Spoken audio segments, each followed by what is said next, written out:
Greetings, everybody. Happy Wednesday, last day of April.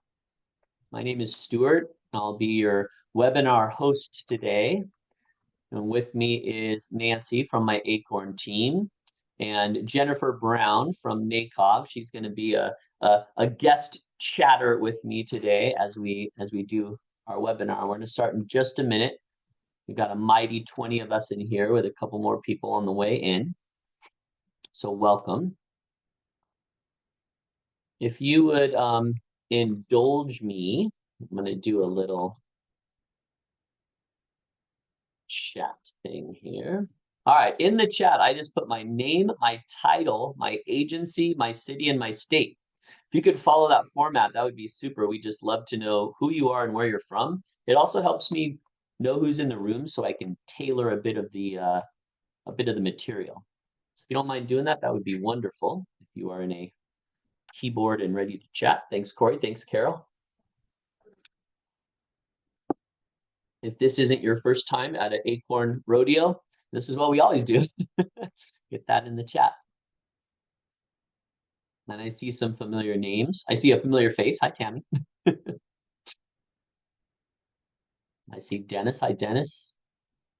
And what's really cool about this is we've got Arizona, Michigan, Washington, Minnesota, Kentucky, Texas, Indiana. We're compiling all our Head Start friends and all of our people here. So thank you for doing this. And you can scroll up and down the chat and see who's here and what they do.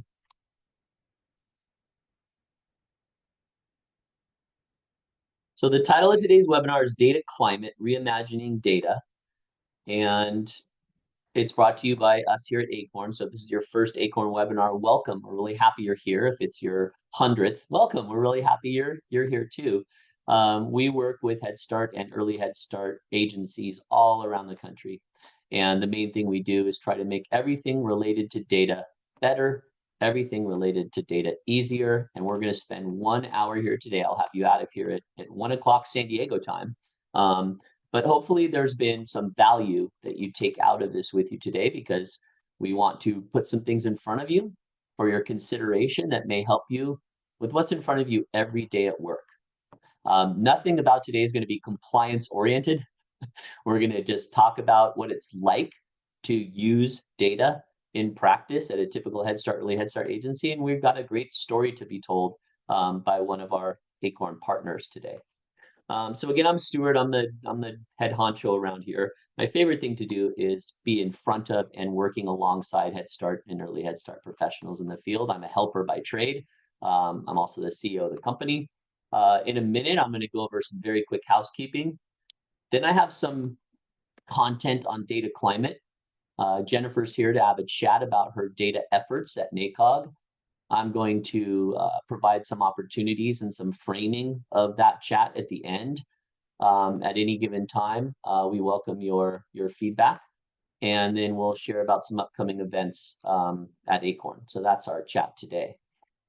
The webinar is being recorded, and the live captioning is on, the transcript's on. You can chat Nancy if you need anything. She's Nancy Finch at Acorn Support at any time, any questions. You're all muted. There'll be a short survey at the end. We really appreciate you filling that out. It helps us. Many of you are going, the slides. I want to have these slides. I want to have this content. We got you. Nancy turns it all into a PDF. It gets delivered to you. So a lot of you like taking pictures during the webinar. Oh, I want to grab this one. Feel free to do that. But you will get all these slides, and you will get our conditional permission to use them in your programs. That means as long as you have the Acorn stuff on there, you're in good shape. Tammy, Allison, Nicole, Stephen, Cecily, Roger, Monica, all of you, you are welcome to participate in the chat. We want everybody to react, to talk, to post, to ask. So that's one of the neat things about Zoom and about webinars. We can all think and ask and talk and give feedback at the same time. So when I say please enter any questions or comments, I mean, let's use the chat. Let's get the chat hopping and moving. Okay, before I go to the next slide, and the next slide is kind of starting off the content today, I just want to talk about the 10 million pound elephant in the room, and that is there even going to be Head Start? And I think I really want to tie what we're doing today loosely to that, because two things are happening at the same time right now in Head Start. We're all pretty worried about the future, and I think rightly so. So I'd imagine most, if not all of you, are on meetings and webinars and chats, both internally and at the state and with the feds, trying to figure this all out. And that's a big deal, right? For this today, data climate, back at your programs, you're all still responsible for operating and moving forward and doing everything you're going to do. And that's a motivational opportunity. Everybody needs to show up every day and work still. And as Head Starts, it's a data place. All that effort makes information. We store all that information as data. So there's education, FCE, ERC, health, disabilities, nutrition, family engagement, everything. So if I think about you trying to get everybody to show up and like care about that, take that seriously, that's pretty important. And we're going to touch on a little bit of that today. So let me try this in the shortest sentence possible. You're showing up for the data climate webinar in the middle of what's going on in Head Start. Well, thank you for being here. And I really want to make it worthwhile for you. That's going to help you with what's in front of you today. I hope to do that. That's what we always hope to do. So let's talk about this data climate, that language. I want to try it from a couple different contexts to kind of like drawing on napkins and posters and putting it in front of you. So let's just do the fast, quick version. What's data climate anyway? That's how your staff think and feel about data at work. And the minute we bring this up, we're going to have all kinds of associations with it. I might as well invite you all to sing with me. Let's do karaoke. And you're going to instantly be like, nope. Or yes, I'll take the microphone. Teresa, I can see by your face. You're like, maybe, maybe not. I don't know if I'm a karaoke person, but I could also say, who wants to draw pictures with me? And I'll be like, yes, I'm in. And others would leave. You walk out the door like, that is not my thing. So when I say how your staff think and feel about data work, it's an emotional response. It's a association response. It's an attitude. It has to do with your education. I'm a math person. Your self-view. It has to do with some trauma, Head Start compliance trauma. We got to get this all done on time. Just so we don't take it for granted, the word climate, I stuck it into Google. Do we still do that? The first thing that came out is that the weather conditions prevailing in an area in general or over a long period. So when I say how your staff think and feel about data work, it means all the time in general at the agency, the vibe. It's always cloudy here. In San Diego, we have something called May gray and June gloom. Basically, it means that it's overcast until noon every single day, and then it burns off and it's lovely. So that's a climate thing. That's a San Diego thing, June gloom. And the climate around your data at work is the same way. Everybody's a little overwhelmed by this. It's always a little tricky here. People have great attitudes about it. Uh-oh, it's observation time in the fall for DRDP or TS Gold, and now we have to do it all again in the winter. So almost like climate patterns, functions in the same way. Let's unpack it a little in practice in your program. And these are good slides to get in front of your leadership team, right? How they think and feel at work turns itself into how motivated they are. Do they want to do it? Do they show up ready to do it? How timely it is. Timeliness and accuracy is a reflection of people's motivation and organization and prioritization skills. I'm going to do this. I'm going to do it on time. I'm going to do it well. That relates to motivation. And then the last one's kind of the big ticket for Head Start. To what extent are we using it reactively, because we have to get every single thing done to satisfy all those reporting and compliance things? And or are we using it proactively? We are using it to constantly identify places we can strengthen our program and make those changes. And those things are true at the same time. It's not an or. I'm putting it in here as an or. It's an and. And we are all trying to do that and every single day. Here's some more constructs around data climate. How much trust exists between leadership and frontline staff about why data matters? Every single one of your frontline staff is probably going to tell me, we know we have to get this done because it has to get done. It's part of our expectations. It's in the performance standard. It's a mandated program requirement to have every child get a hearing screening. So of course we know that. There are some other areas of data where they might say, I'm not sure why they need this. And by the way, they is you. You are they. I don't know if they actually use it. I'm not sure if anyone actually looks at it. And if those things are true associated with any piece of data, then you've got the ingredients for a trust disconnect. How empowered staff feel to ask questions and suggest improvements. The screening is the screening, the process. That's Tammy's thing. I would never ask. We're not supposed to change it. Don't break the machine. Or I have opinions. I have suggestions. I have improvements. I've noticed something I think we can address or fix. And notice that change in pronoun. You're they when you are telling everybody to do things and you're supposed to be using the data they turned in, or we could probably make this better. So that's an interesting construct as well, as trust and empowerment. A strong data climate, if there is such a thing, it'd be like strong clouds, strong rain, strong sun. But a strong data climate doesn't just get the numbers in. It would involve these adjectives. It builds a culture where data is meaningful. It has relevance. It's applicable to children and families living in poverty. It changes things for the better. It results in something stronger. Readier kids for school, stronger families, healthier habits. So that meaningful word is important. Timely, actionable, and then that shared with respect and transparency. And that can be a little bit of a trick, right? If everyone is perseverating over, it needs to be done on time and in full. And when it's done, everyone high fives. That's intense. That's our reality as Head Start and early Head Start professionals. But it's also kind of tricky. It's social service data. It's squishy data. It's family data. It's family partnership agreements and goals or hopes and dreams data.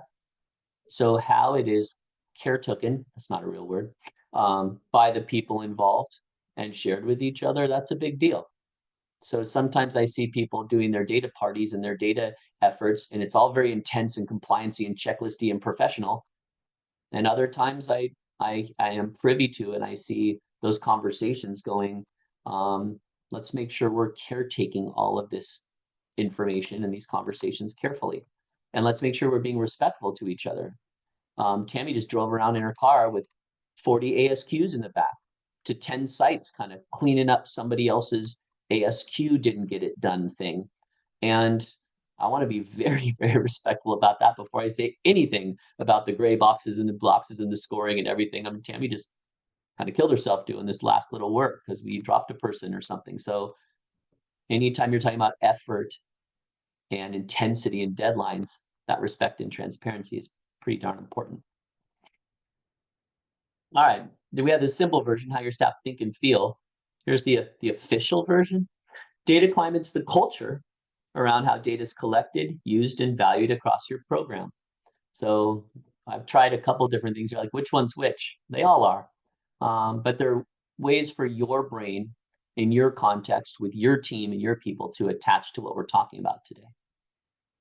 So that's a little bit of our setting the table for everything.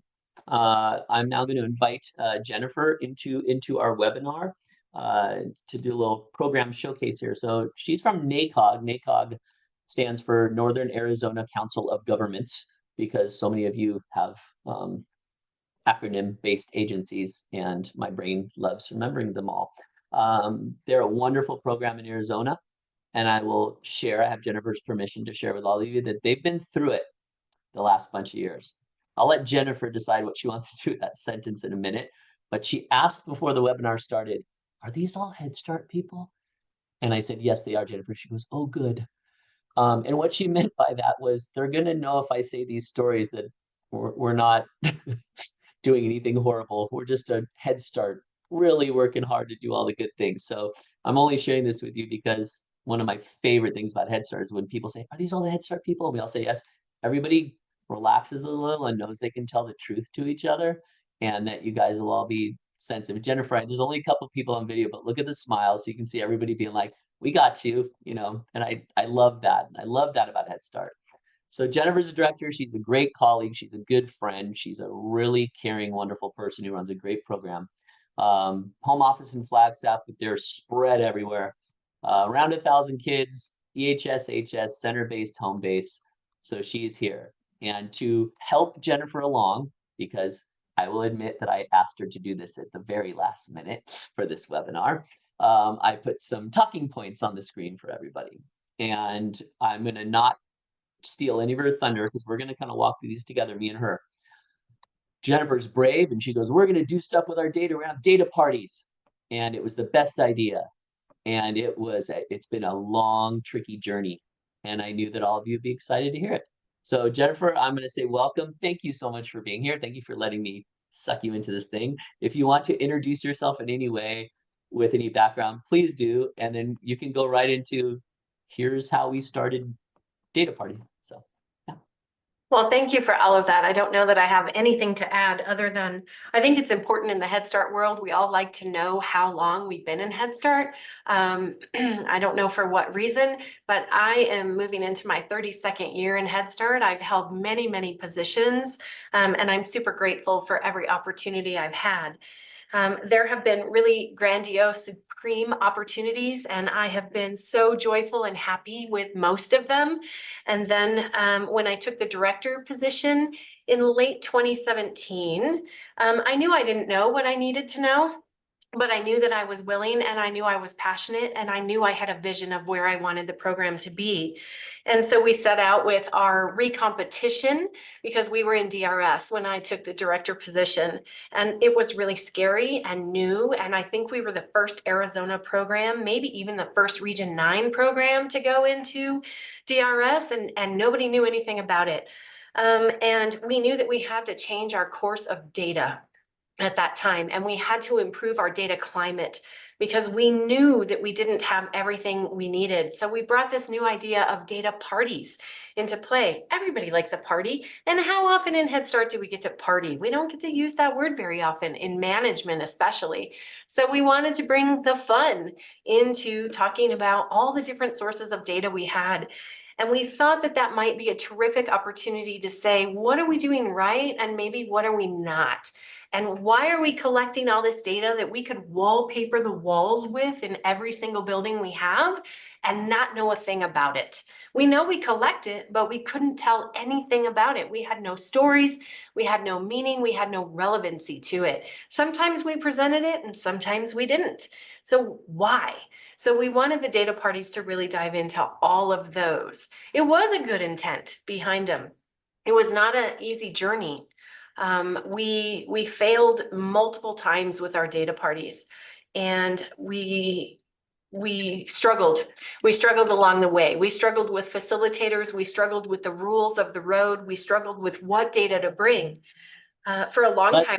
Let's Deborah, I don't mean to interrupt you, but let's Okay. talk about that because I love Okay. how you are I love how you're laying that out. So first, thanks for giving a background on your tenure.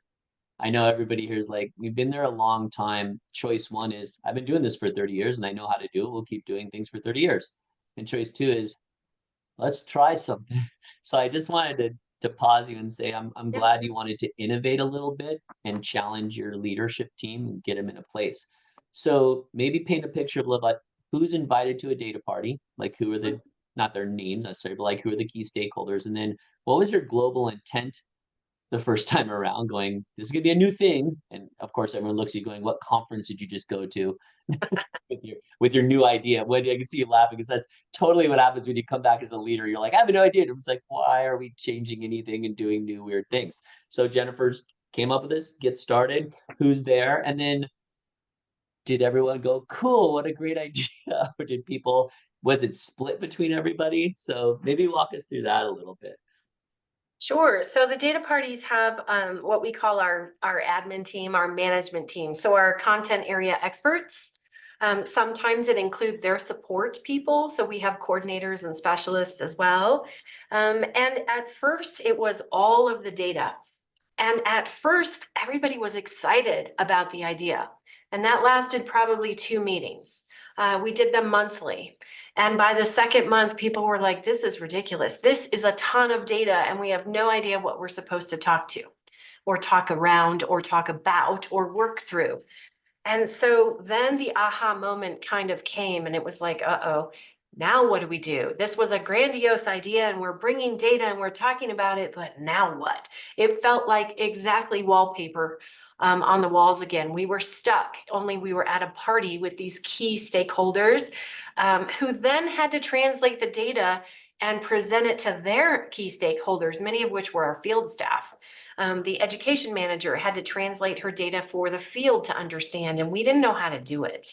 We thought we did, and we thought it would be easy, and it wasn't. Okay, so right there, um, all of I my heart sank a little when everyone was so excited to show up, and it lasted 2 meetings, and then kind of reality struck where people started straining a bit. And I think one of the things we talk a lot about in Head Start are silos, FCE and RC and education and health.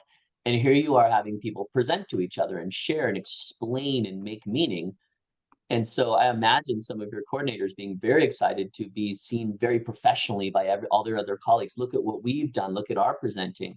So it's a little bit of a vulnerability thing, right? Everyone shows up with not only the vulnerability of here's what we do and I want to tell my whole story, but we're missing stuff. Stuff's late. We didn't get stuff done. I mean, it's kind of like a messy party. So I'm wondering what kinds of personalities you saw emerge. And I don't want you to necessarily tell all of Head Start about what happened with everybody on your team. But I do think there's some really important lessons because everybody has those teams, um, almost like personalities. I want everything to be perfect person. I'm frustrated that we're sitting here person. I mean, you had so many of those personalities in there. So how did you go about seeing what happened? And then how did you as a leader go about going, okay, now what? It started out strong, it's all messy. I want to keep it going. What did you do? So Yeah, this is a great point, Stuart, because we have so many personalities, as I know you do. And because we're spread out across 27,000 square miles, we have a pretty robust organizational structure. So we have content area experts, and then we have operations managers. Operations managers are in the field working with staff every single day. They are the voice of the field. Content area experts are the people that are trying to get the compliance met and meet the Head Start standards and meet the licensing standards. And did we do it or did we not? And they do it in a very loving way. And they bring the data and they're so proud of the data. And then the operations managers go, wait, that's really unrealistic in the field. That doesn't work at all. And you're going to have to take your data back and do it this way. And this caused a lot of mistrust. We had huge emotions coming out in these parties, and people didn't want to come because they didn't trust the environment. They were really scared and they felt like their data was being picked apart. They were proud of their data, and then we would pick it apart from a field side. So that divide of the silos became even greater. And that's when I was like, oh my, what have I done? We have to bring food to the data parties because it will make everyone happy. that's actually, it reminds me of I coached Little League for years and years, and one of the veteran coaches the first round told me, "Do you know the most important thing about Little League practice?" And I was like, "Infield, throwing, listening, snack." And I was like, Yes. "Oh," and he was not wrong. So bringing food to the people, that's an important thing. On the screen now, Jennifer, is a little bit of what you were referring to because I'm imagining you as the leader. And all of a sudden, it's now the best intended thing has turned into a um, leadership opportunity for you. That's the best way I could say it because now everyone's mad at each other and there's I don't want to come anymore and feelings are then. I don't think I told you, but Christy showed up here on our Zoom. You see her. And so everybody on the webinar knows Christy is our Acorn project coordinator that works with Jennifer and her team. So I brought in another reporter here, Jennifer, because we're going to get your viewpoint as the director. And then Christy's the one working on the data party culture with Jennifer. So Christy, I am bringing you in here on the spot. What you see on the screen is trust and empowerment. So Jennifer identified we're having eroding trust or vulnerability trust or danger trust. And then now, how empowered do people feel to speak up, to ask questions, and then also to do it in a respectful, transparent way? So I want you all to imagine Jennifer and Christy talking, gosh, what do we do now? So I'm wondering if the two of you, and Christy, you could go first, but what are some of the things that you worked on with everybody now that it got appropriately messy? I mean, this is a great and I really meant it earlier, great leadership opportunity. What do we do to guide our staff through this to improve it? But Christy, can you hear me? Do you want to address that? She's still muted. I just made a big deal of bringing you in, but you're muted. No, she can't unmute.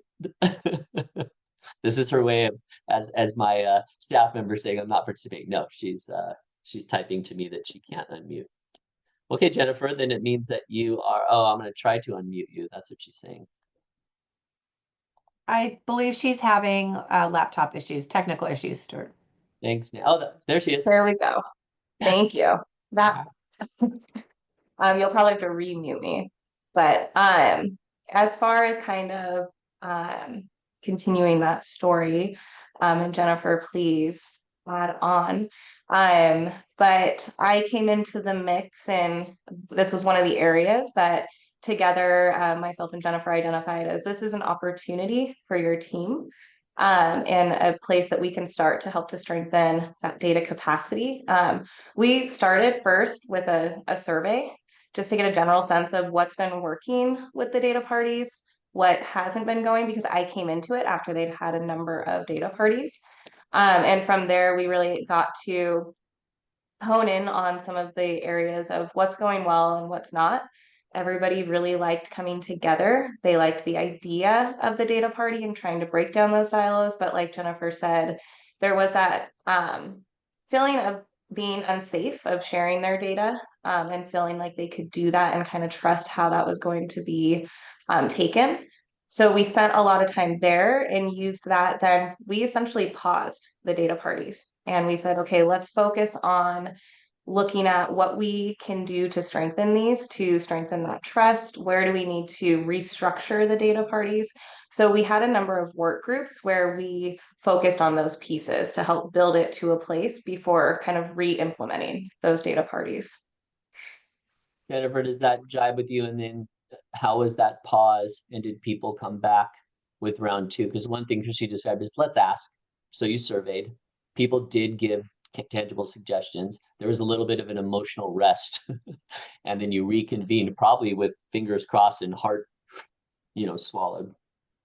Yeah, and actually we have excellent data. Thank you, Christy, for the data that we have around this, because the last survey we did was August of 2024, and 33% of our staff did not feel, I'm reading it so I don't mess it up, did not agree that the data parties felt like a safe place to share data.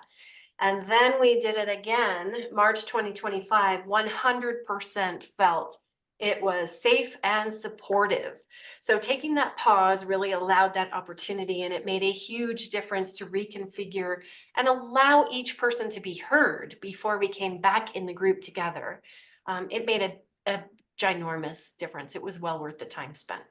I'm happy to hear that. I'm going to put this on the screen now for the two of you to look at. So these are some of the things, and you can see them, right? It's on my PowerPoint.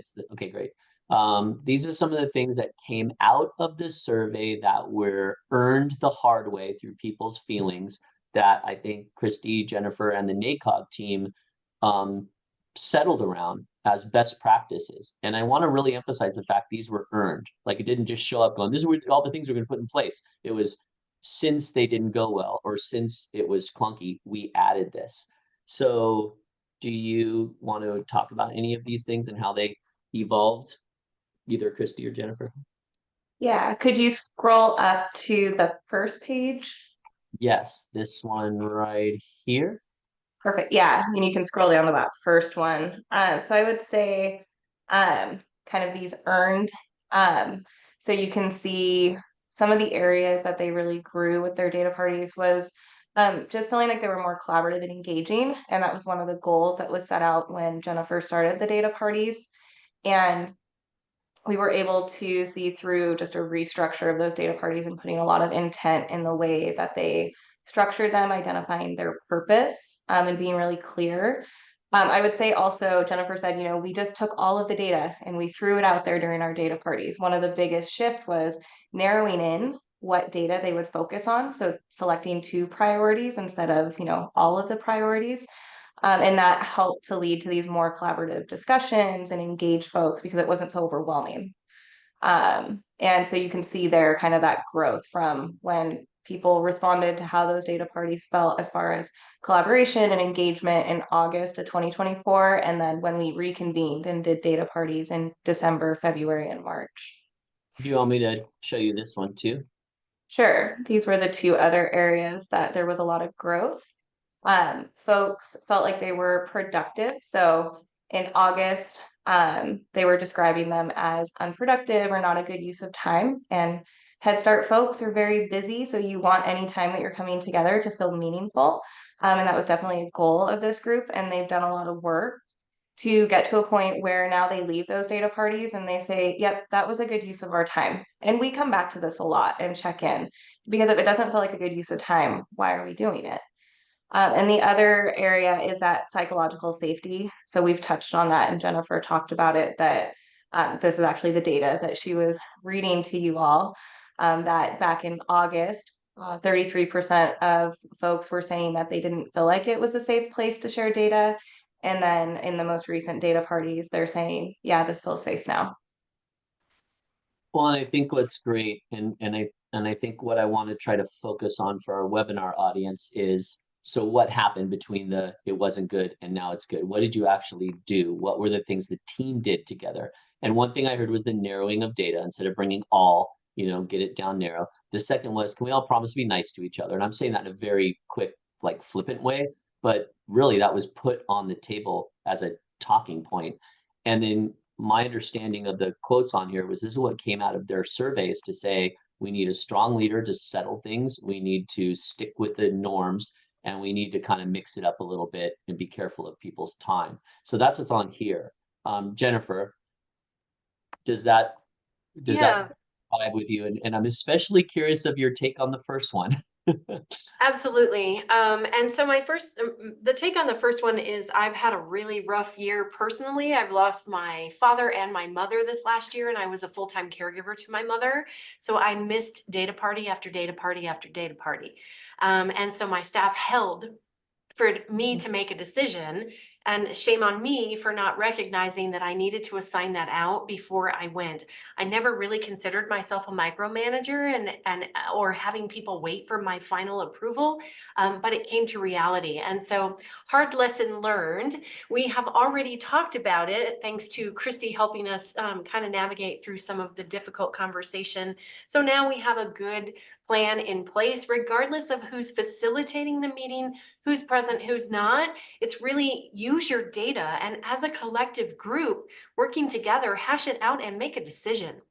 And if I decide I don't like it because of whatever crazy reason that would probably never happen, I will step in when I'm available and make that change. So we've cleared the air on that one, but it was a really personal, difficult year for me.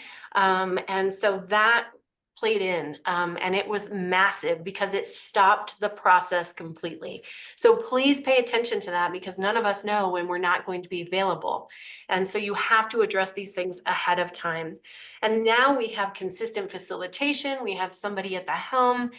Christy helped us navigate through these really difficult months that I've had. But now we have to pass the baton on. And so we have an opportunity for growth in one of our staff who's very interested. And so she's going to take it on and she's going to run with it. And then balancing the virtual and in-person, for us, it may not be applicable to you, but covering 27,000 square miles, we have people everywhere. And we have learned that there's a balance of not forcing everybody into the same room all day, but the value of bringing people together once in a while to have that face-to-face and to really identify body language and talk about our families and what's important to us on the breaks and at lunchtime, versus I'm super busy. This is a really busy time of year and I just want to do it virtually. So we're talking about those things as well and trying to come up with a balance for everyone. Well, Christy, I'm going to let you go in one sec. First, Jennifer, on behalf of every human being in this room, just know we're telling you so sorry for both your parents in one year. I just need to say that for everybody's being present in the room with you and your leadership during that time. And second, just sticking with this all the way and still taking that responsibility of I coulda, shoulda set it up, in a certain way. just shows such strong leadership. So that was my turn. Christy, go ahead. Hopefully you still have what you want to talk about. Yeah, I just wanted to add with and thinking about data climate, that first piece about having a decision maker in the room and having been at all of the data parties and then this conversation where we reviewed these opportunities together last week. You could feel the initial during the data parties, people being hesitant to make decisions. They were nervous too. They weren't sure without having Jennifer there. And then hearing Jennifer say last week to the group, I trust you and I hope you guys are making these decisions and empowering them to do that. I think there was an underlying assumption that they would be making those decisions, but clarifying that with them, you could just see that sense of relief and also not only relief, but people were proud of their position and saying, oh, right, we can make decisions as a group and Jennifer trusts us. So it was a really powerful moment, I think, and it just really increased that data climate and that feeling of safety. Christy, I'll let you grab this one, and then Jennifer, you can add some color commentary. Jennifer Mays asked a great question in the chat that I think is a great question for everybody. Can you talk about the format of the data parties? So let's get that on the table real quickly. Christy, you first, Jennifer second. Yeah, when we think about data parties, and I mean, this is really just data discussions when you're thinking about sharing data. And that can be with management, that can be with direct service staff, with center directors, policy council.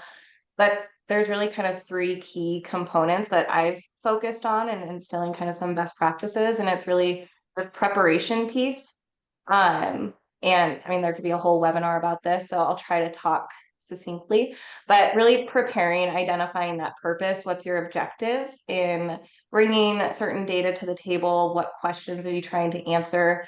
And I do want to clarify with their data parties, their purpose is actually practicing continuous quality improvement. And that's with support of data. So we actually played with, do we want to call this a continuous quality improvement party? But that wasn't quite as catchy. So it's more so focusing on what are we doing to practice continuous quality improvement? So what is your priority? Are you trying to make a decision about something? What are you trying to do? And so that prep is really important in identifying that purpose, bringing the right people to that planning and prep. And then creating, a PowerPoint to help with that conversation, creating any data visualizations that are going to help. What data are you sharing? How are you aggregating it? And then the actual data party, having a facilitator who can help move things along. I would say meeting norms, creating meeting norms together and always coming back to them every single meeting and agreeing to them. And then also having a timekeeper, making sure somebody's there to help move it along, having decision makers there. And then also the third part of it is really that follow-up. What are you doing after? So you can have all of these conversations, but who's making sure that any decisions made about next steps are happening? How are you coming back to that? And how is that accountability happening?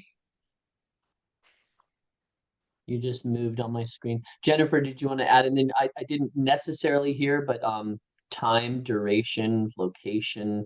Did you say all that, Christy, or did I bring front? And I didn't Jennifer, specifically. Yeah, Jennifer, of course, thinking about how much I'm time reading are you Jennifer May's allotting? question going, format to me means Yeah. day, hour, that kind of thing. So Yeah. Jennifer, I don't know if you want to take that. I want to hear Jennifer's version of her, cadence, location, time, food. So, I'm going to go with the HR answer and say it depends. It depends on your group. It depends who you are. It depends what data you're talking about. It really depends. Where we have landed and what is really comfortable is truly all day in person. We identify 2 topics, one in the morning, one in the afternoon. We have a nice lunch break. We have breaks in between. That works really well for us. We do cover the meeting norms. We go through the agenda. In the beginning, we talk about progress on next steps, growth and opportunities. We have all of those pieces embedded in.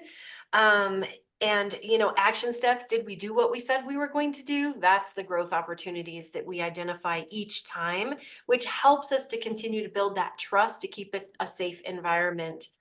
I also know as a director, I would want to know like what are some of those meeting norms, because I know I'm not alone. You guys are going to have those attitudes and emotions and feelings just as I had.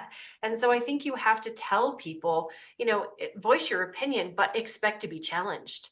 That's the safe zone. We're not all here to red stamp it, because that's not going to raise our bar of quality. So we have to allow time for the really difficult conversations, and to know that we walk away not owning it personally.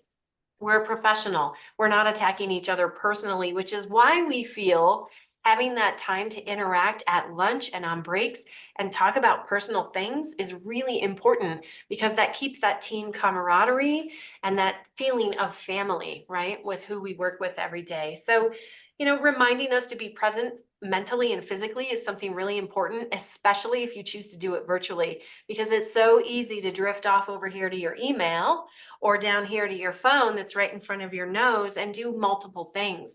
And then you're losing that connection in that group. So I would think that that would be something important to cover each and every time. And we do move through them quickly, but they're just a couple examples for you. Now, those are really, really terrific examples. And as you were sharing, and you too, Christy, I was thinking, so I dropped some things in the chat. I don't know if everybody is looking at the chat, but if you look at it now, I had a couple quick notes to add some context to this. The first is parties, of course, as we are saying, data party, data party, data party. It's just proxy language. Christy brought it up. I wrote it, intentional gatherings to prioritize positive, continuous quality improvement discussions around all things data. We're getting together. And when Jennifer said all day in person, my brain said good. Now, I had my first note. If it's structured and led well, good. If it's not, bad. But if it's structured and led well, good. And think of the messages that it sends your team. We're spending the whole day on this. This is important. We're setting other things aside to do this. We're going to take time to have the difficult conversations today. When this ends, we're going to result in some decisions being made. So I'm not necessarily telling the whole webinar, make sure you do it all day in person. But what I am saying is there's something really good to how, as a longtime management professional and data professional, I heard Jennifer say all day in person, and I thought, excellent. So I wanted to bring that up.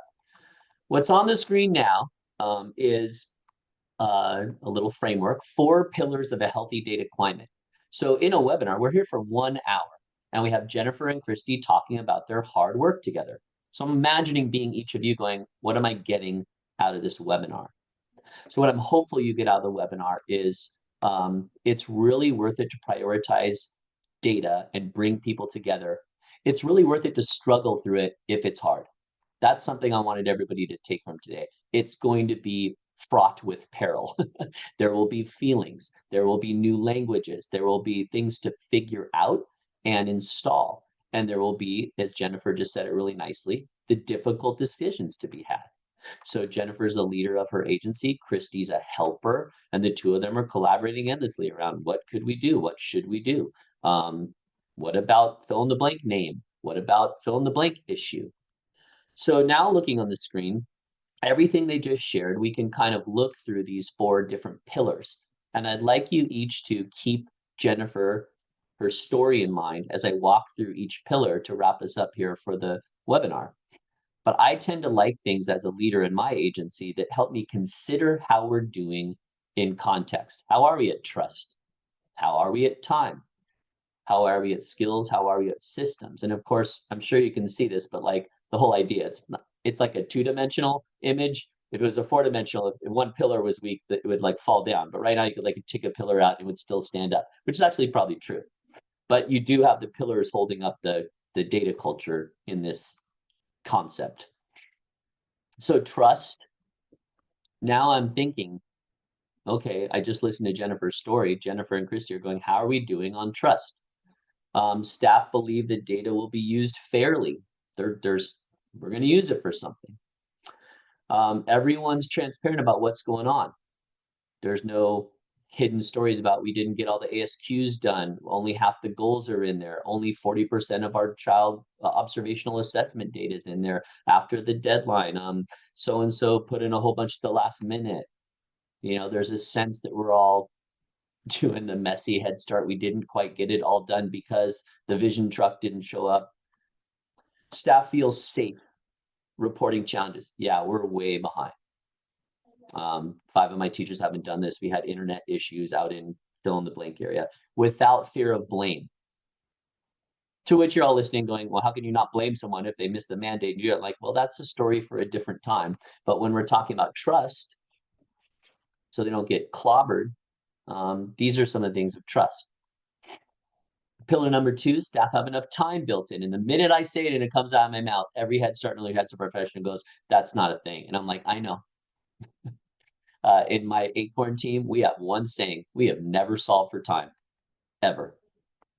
So when I say staff enough time and you just go, okay, I'm already out on pillar number 2, fine. Pillar number 2 is usually the crumbly, weak pillar in every Head Start, and the house still stands up. It does. The second bullet, data responsibilities are realistic and not seen as extra task. There's another one. Just about every single teacher I know says, my work's in the classroom with the children and those parents and the families, and then I have the paperwork. And it does feel extra. I know that in a good data party, that discussion's being had, right, Jennifer? Like, how do we address this? And then leadership acknowledges and values the time investment is required for good data practices. At Acorn, we teach that as data is your team's effort, it's your hard work. Jennifer, I'm gonna suck you back in on this slide. Is there anything here at NACOG that's happened good? Or are you in the time vortex to any extent? Oh my goodness, there are so many good things because now the time that's dedicated to our meetings is driven by data. We recreated our whole attendance system, and now our ERC manager presents that to our field staff. We have 30 locations. She presents it, we analyze it during the meetings. So the data collection part is no longer, I don't have time for that. We present we made a huge change in our education area from TSG, anybody using TSG, the data that we collected through the data parties told us it wasn't working for our program. We made the leap to a new ongoing assessment.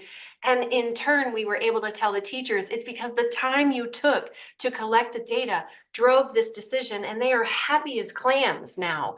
So time is no longer an issue for us because they trust that we're doing something with the data.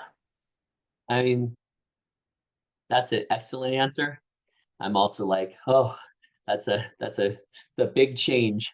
So I just wanted to acknowledge that for everybody here going, well, we're not going to get rid of our whole child assessment. But the point of the sharing was when we really looked at it and really asked and really had that hand on the fire moment, we prioritized time. Tammy asked the $1 million question, Jennifer. I was waiting for somebody to ask it, so she dropped it in the chat.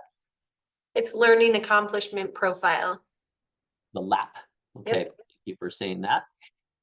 Pillar number 3, skills. This has an enormous amount to do with professional development, which has been heavily prioritized in the revised performance standards that we hope will continue for many, many years in Head Start.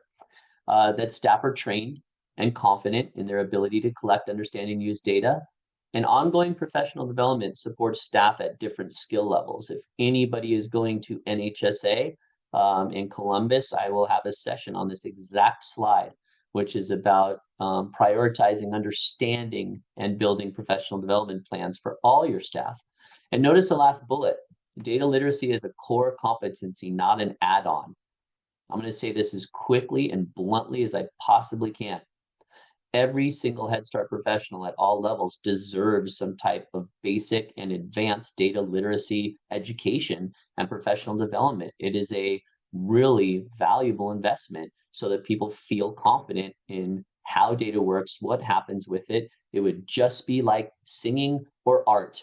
You can't ask anybody to do karaoke unless they have a little warm-up time. You can't ask anybody to draw unless you give them a little time to sketch. Jennifer, you were unmuting.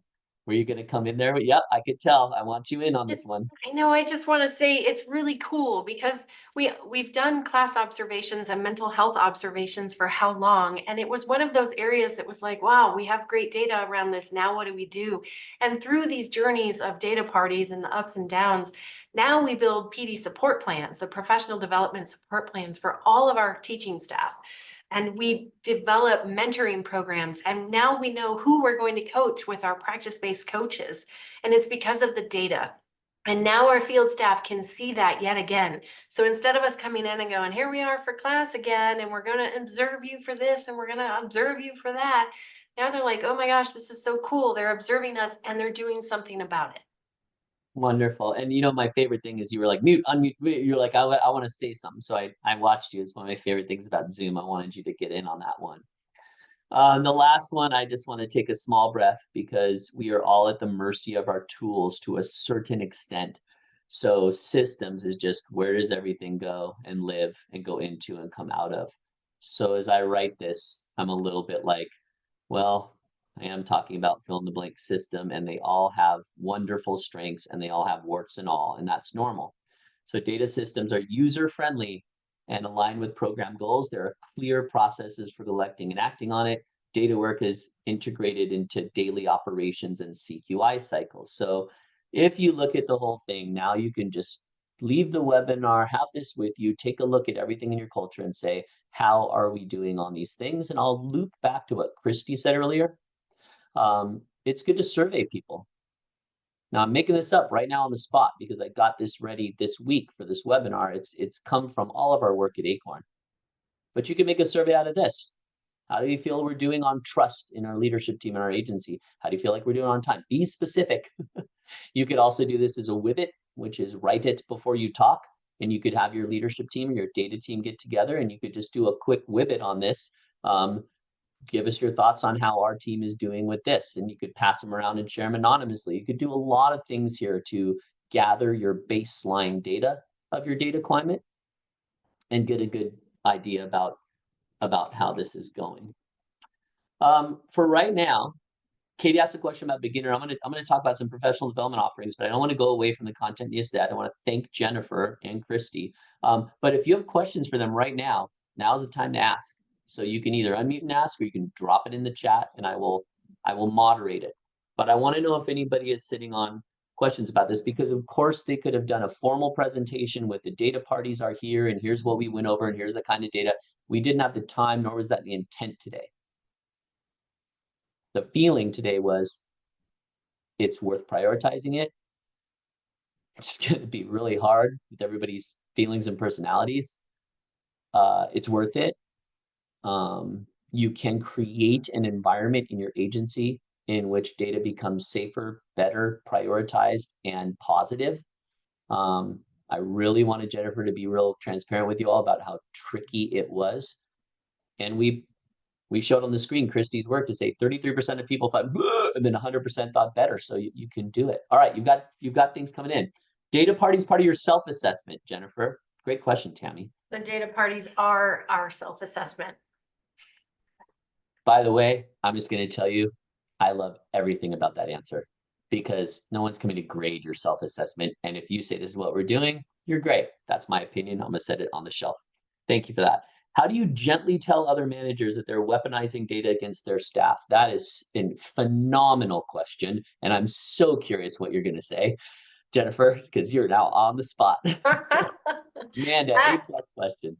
That is really a great question. You know, I love to spin it when they say, well, we really need this, and my data says that they haven't done all the check boxes like they're supposed to. And I love to say, well, show me your data around that. Show me your systems. Let's put your systems on display now, and let's talk about what's working and what's not. Because my philosophy as a leader, and it's my personal philosophy, is if we have more than 2 sites struggling with this amount of information, checking all the boxes, then your boxes don't need to be checked, or the training you're provided is wrong. So I'm a no nonsense kind of person, in case you haven't picked that out. I love my staff. I trust my staff. I respect my staff, but I think part of that is to be brutally honest and say, you know what, Christy, your data is telling me a different story. So now it's on you to prove it to me that you need this. And Jennifer, I'm really glad you fielded that. You can see a lot of nodding, and all of us have a tricky leadership opportunity in front of us when this stuff happens. So Amanda, when you bring that up to me, I would hope Jennifer worked for me, because I'm like, go handle that. And I'd be kind of happy with her approach of putting all the cards on the table for clarity. I'll answer it from my own answer. Yeah, I'll answer. Oh, Chris, you want to say something? Go ahead. Yeah, I was just gonna add, I think this is where best practices or kind of norms around data are helpful too as an organization, because you can, I mean, I've actually had to do it with different agencies, even with Jennifer's agency, and say, hey, it seems like this isn't, it seems like this conversation is turning negative, and we have conversations about data with an open mind. So when you can come back to that, I think is a helpful way, and it's not necessarily targeting that person, but it's saying, hey, remember, as a group, we agreed on these things, and this is how we use and talk about data. Can be a helpful reminder for folks. Yeah, and I'm glad you brought that up. I'm going to add my 2 cents, and I want to get through a couple slides for everybody. Number one, anybody who's doing that, either their intent is to like hurt and demean people and be a bad person, or they're trying to do their job. And one thing I want to do is slide in with that person and say, you finding the data and basically holding everybody accountable in a zero tolerance, no nonsense thing is important to you. That's professional. There are mandates, the performance standards, the funding's at risk. We could get DRS'd. I want to join in full with that person and say, that's the height of professionalism, is that level of accountability. You're likely frustrated that the other managers aren't doing that. Yes, I am. So I want to start with that. And that's the place where I want to have that foundation with the person, and then say, I want to bring more data into your model. And one of them is going to be, it's hurting relationships. The second is Head Start's a little bit messier. Another one is, there are ways that we can do this that might be more successful while still holding your integrity in place of wanting this to be perfect and right. So I have to join first and then adjust norms, and then hopefully give that person a little chance to adjust to their sacred cow, which is on time in full. And also, you're kind of a crappy boss that you're not prioritizing it as much as I am. And I'm like, well, we're going to give you a little time to catch up to a broader model, which is, we're not going to leave that behind. We're just going to make adjustments to the fact that half our teachers just started and it's really confusing and their Child Plus is broken. And like, we'll get to that later. So, I mean, I don't know if that helps you. I can't see you, but I wanted to add that on to the conversation. Okay, we have some cool stuff coming up at Acorn that we hope you put on your calendar. In 2 days, I'm doing a 3-hour workshop called Better Meetings, and I can tell you right now that I had an epiphany earlier. A pretty darn good workshop tied into this thing about how to run good data parties. So if you're interested in a really good opportunity, this is all on our Acorn Learning website. Nancy will drop that in the chat.